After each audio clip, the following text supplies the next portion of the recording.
Olá, seja bem-vindo, bem-vinda a mais um vídeo aqui no canal.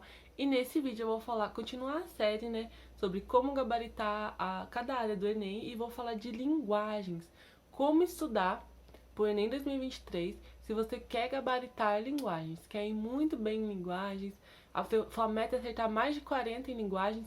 Como você deve começar a estudar desde agora. Então, já pega o caderninho aí para anotar, que são várias dicas que você usar ao longo do ano todo, tá? Não é uma coisa que você vai fazer só agora, não. É todo um processo, né? Assim, todo um caminho que eu recomendo que você siga se você quer ir muito bem em linguagens. Lembrando assim, eu nunca fui muito boa em linguagens, tá? Ao longo assim de toda a minha vida de vestibular, linguagem sempre foi uma pedra no meu sapato, era uma das áreas que eu ia, acho que é uma área que eu ia pior, em linguagens e redação, mas eu consegui melhorar, assim, tanto nessas técnicas, trabalhando bem nisso, que mesmo sem estudar o ano passado para vestibular, porque eu já tinha sido aprovada, eu consegui fazer mais de 40 acertos, no Enem 2022 para linguagens. E no meu Enem que eu passei, realmente eu consegui 37 acertos, bem valorizado ali também. Então, assim, linguagens é uma área que eu tive que aprender a estudar, tive que desenvolver métodos, truques que realmente funcionassem para mim, para que eu conseguisse me desenvolver na área e conseguisse ir muito bem, ter um TRI valorizado acima de 700. Então, qual que é a primeira coisa que você deve pensar se você vai começar a estudar linguagens? É tirar da sua cabeça que linguagem é interpretação de texto. Não é só interpretação, tá? Linguagem tem muito conteúdo e a primeira coisa que você deve fazer é começar a nivelar, estudar, revisar todos esses conteúdos que caem nessa matéria que cai em linguagem, na matriz de referência do Enem, tem todo o conteúdo que vai ser cobrado.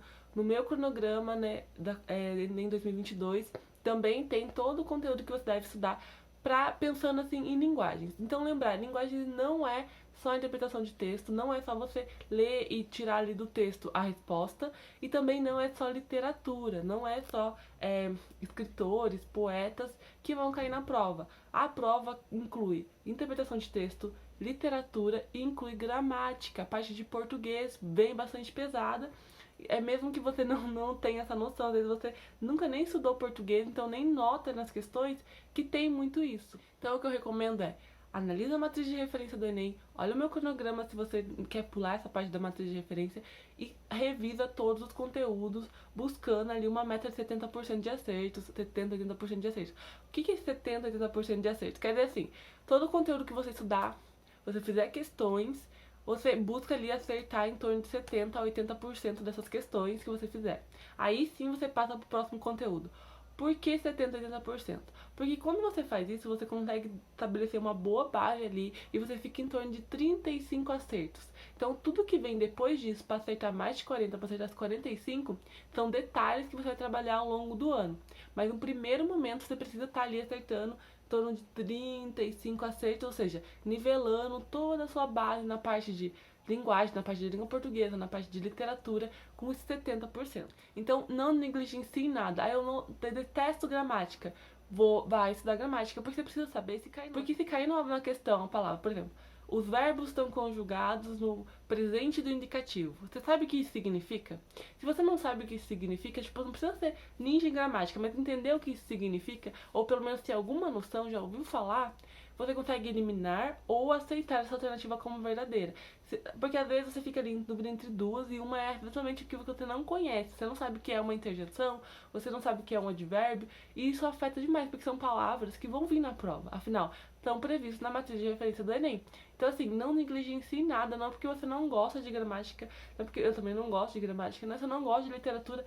Então, mesmo assim, estude, entenda o que está acontecendo, entenda como que pode cair na sua prova, pelo menos busque ali nivelar em torno de 70, 80% nesses conteúdos, tá bom? Enquanto você está fazendo isso, você está estudando, vai criando o seu próprio vocabulário de vestibular. Sempre que eu estiver falando de uma matéria humana, de linguagem, a parte mais, assim, teórica dos conteúdos que a gente estuda pro vestibular, eu vou estar lembrando você de fazer um vocabulário próprio de vestibular. Muitas das palavras em linguagens, assim, muitas das questões são pesadas porque usam palavras que você nunca viu na vida.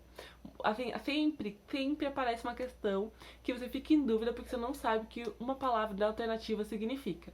Então, comece a criar seu próprio vocabulário vestibular. Sempre que você errar uma questão porque você não sabe o que significa a palavra, sempre que você depara com uma palavra, você fica totalmente perdido, anota isso num caderninho ou num bloco de notas. E depois busca o significado, deixa ali o significado com 1, 2 linhas no máximo, para ser rápido, para que sempre que você for estudar linguagens, uma vez na semana, assim, você consegue realmente rever aquele vocabulário, para que ele faça agora parte da sua gama de conhecimentos, do seu vocabulário realmente. Então, assim, faz um mini dicionário, digamos assim, de todas as palavras que, conforme você vai estudando ao longo do ano, você errou alguma questão ou você simplesmente se deparou com ela e você não sabia o que significava, tá? Principalmente em questões de Enem. Tem muito isso, mas também em questões de qualquer outro vestibular. Não no inglês em si, nenhuma palavra que você não sabe o que significa. Não deixe passar. Anote num bloco de notas ou num caderninho e com certeza isso vai ser diferencial para você começar a se acostumar melhor com a prova, a resolver a prova mais rápido e principalmente não errar a questão por bobeira de não saber uma palavra. Então você já fez o nivelamento do conteúdo, você já está ali criando seu próprio vocabulário do vestibular, agora você vai começar a incluir ali os simulados. Assim, não precisa necessariamente nesse início do ano começar com os simulados de Enem inteiro, 45 questões de linguagens. É muito bom deixar os Enems que já passaram para o final do ano, que são mais pesados as provas, mas busque resolver, assim, simulados fracionados. Digamos, comece agora, colocando sempre, toda semana você resolve pelo menos 20 questões de linguagens.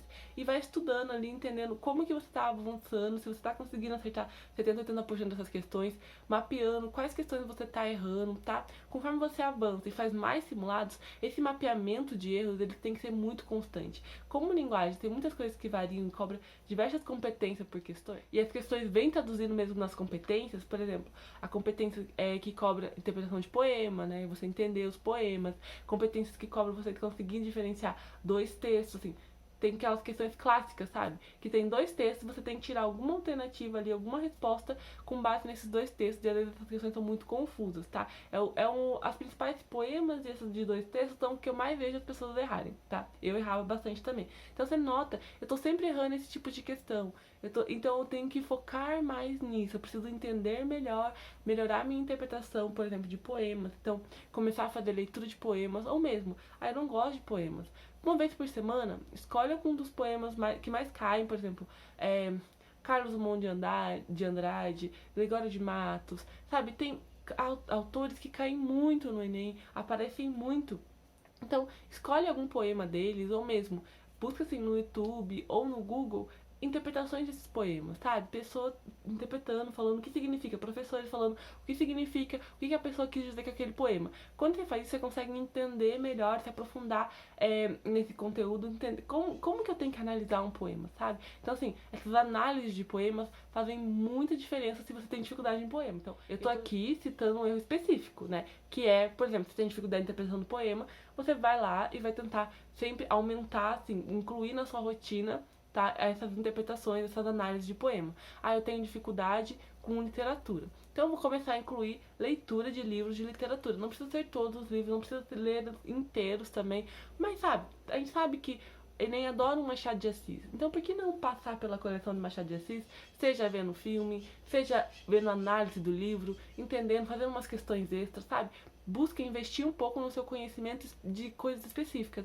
Eu sempre erro questão que tem artes, interpretação de artes. Então, eu vou buscar mais questões e análise de obras de artes em como que eles querem, numa questão de vestibular, que eu enxergue isso. Então, a partir do momento que você começar a fazer simulados, comece a identificar esses padrões de erros que você tem e trabalhe em cima deles um por um. Se você começa desde já, nem que seja pelos simulados fracionados, eu fiz um simulado fracionado hoje, essa semana, errei uma questão de poema. Aí na semana que vem você faz outro e erra mais uma questão de poema. Então já começa a ficar preocupante. Nossa, parece questão de poema, eu tenho mais chance de errar do que de acertar. Então eu vou incluir nessa semana um pouco mais de análise de poemas. E vai tentando trabalhar e ver se isso reflete positivamente. E sempre que você identificar algum padrãozinho, alguma coisinha ali que tá errando, começa a investir nisso, buscar mais análise desses conteúdos. Porque quando você busca entender, né, busca alguém que te ensine, né, seja um professor no YouTube, seja o Google mesmo numa leitura, te ensine como interpretar alguma coisa, como que você quer que seja visto, você vai ver que o vestibular não vai fugir disso. E você consegue, nossa, você chega na questão, você sabe mais ou menos o que a questão vai querer, por causa que você já até está acostumado com aquele tipo de poema. É um poema barroco, é um poema modernista, é um poema parnasiano. Cada um desses tipos de poema da literatura, ele vai ter uma interpretação que o vestibular vai buscar de você, né, que a questão vai buscar de você específica. Se você se acostuma com isso, pode ter certeza que a linguagem vai ficar muito mais fácil de levar, tá bom?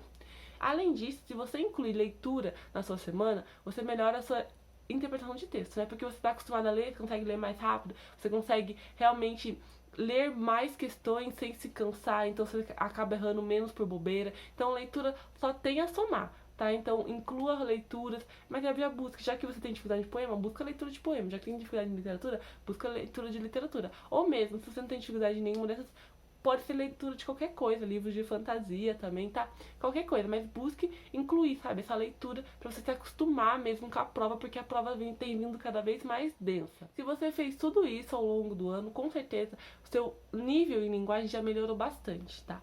Então, assim, agora você consegue colocar simulados inteiros, combinados com humanas, analisar bem esses erros, entender melhor o que está acontecendo, por que você não está conseguindo chegar no mais de 40, porque sempre que tem uma questão confusa, eu acabo ficando entre duas alternativas e eu acabo errando. Isso é um problema muito comum, tá? A gente faz muito isso em vestibular. Nossa, não acredito que eu marquei, não acredito que eu troquei e marquei errado. Clássico e meio chatinho de resolver. Mas também não é ao fim do mundo, tá? Você consegue resolver isso. Eu recomendo que você faça, assim, de forma bem quadradinha mesmo, a resolução da questão. Como? Primeiro, leia o enunciado. Aí você vai para as alternativas. Nesse ponto das alternativas, você identifica ali, com base na sua experiência, qual seria uma possível alternativa. Você nem sabe o que o texto está falando, mas é uma possível alternativa. Então eu chamo de adivinhar a resposta. Então você deixa ali uma alternativa pré-selecionada. Aí você vai pro texto, lê a fonte, e daí você volta, enunciado e alternativa, e vê se aquela alternativa que você escolheu é realmente a correta, ou se ela é uma alternativa assim que realmente não faz nada nem sentido. Você só escolheu ela de primeira, assim. Parece que vai demorar um pouco mais, mas conforme você vai fazendo mais isso, você chega na questão muito mais atento, muito mais atenta, você acaba não errando por bobeira, você acaba não ficando muito em dúvida entre duas alternativas. E se você fica em dúvida entre duas alternativas, você consegue analisar melhor elas, porque provavelmente é realmente uma delas, tá? Então, eu vou trazer aqui resolução de simulados, planejo resolver algumas questões juntas aqui de linguagem, de humanos, de natureza, para vocês entenderem essa metodologia que eu falo de como resolver as questões. Mas assim, como você estabelece uma forma de resolver, você consegue controlar muito mais a sua prova. Você consegue garantir que você não vai estar caindo em distratores, tá? Esse é o melhor método que eu achei, sim, eu recomendo muito para resolver questões. No início pode acabar demorando um pouquinho, como eu falei, mas conforme você se acostuma, nossa, já vou direto pro enunciado, isso no dia 1, tá? Vou direto pro enunciado, já vou pôr alternativa, já consegue identificar, já conforme você treina, tem palavras, sempre, nunca, exceto, palavras assim que te chamam a atenção. Você fala, não, pera, essa palavra tá muito drástica. Não, essa com certeza não é. Você acostuma e você já consegue eliminar. E quando você vai pro texto, você consegue filtrar muito mais e escolher no máximo assim uma ou duas alternativas que você ficou em dúvida quando você estava sem ler o texto. Quando você vai pro texto, você consegue escolher, ah não, essa daqui era certa. A outra eu só achei que era possível, mas ela não é. Então, eu vou trazer mais conteúdos falando de linguagens, mas esse seria um início, tá? O principal começo que eu recomendaria a você começar a estudar linguagens agora, se você quer gabaritar, se você quer mandar muito bem no Enem, em 2023, agora em novembro, né? Agora sim, vai demorar um pouquinho, mas em novembro, então assim, foca nos detalhes, não negligencie nada. Tudo é importante, porque se ela pode ser cobrada, ela pode aparecer na sua prova, e se você não estudou, você vai acabar como surpresa, falando, não acredito que caiu isso justo no meu ano. Mas estava previsto na matriz, estava previsto no edital, você que negligenciou, entendeu? Então, assim, não dá pra culpar a prova chegando no final do ano. Então, assim, invista no nivelamento, no vocabulário, em trabalhar os simulados, primeiro fracionado, depois você vai aumentando, como resolver esse simulado, pode ter certeza, e na leitura, principalmente a análise de poemas, literatura, né, obras de literárias, principais, dos principais autores que caem. Busque também, né, pesquisa, dá um Google aí, quais os principais autores que caem no Enem, sempre tem.